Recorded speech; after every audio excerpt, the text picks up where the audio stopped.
আমি আজকে এই বাহাদুর শাহ পার্ক, এই ঐতিহাসিক স্থানটি সংরক্ষণ করার জন্য যারা কর্তৃপক্ষ তাদেরকে বলবো,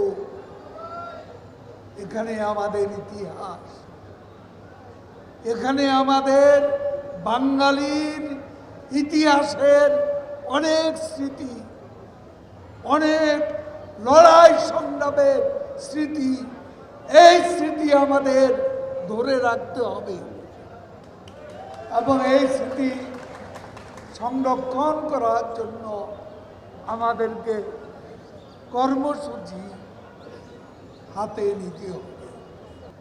আমি আজকে এই ঐতিহাসিক স্থানটিতে বাংলা নববর্ষের অনুষ্ঠানে আবারও আসতে পেরে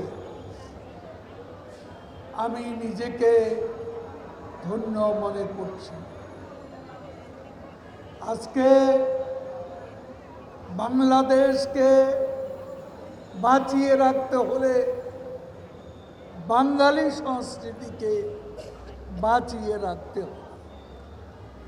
আমাদের ইতিহাস, আমাদের ঐতিহ্যকে আমাদের চেতনায় ধারণ করে বাঁচিয়ে রাখতে হবে। হাজার বছরের সবার সেরা বাঙালি বঙ্গবন্ধু মুজিবের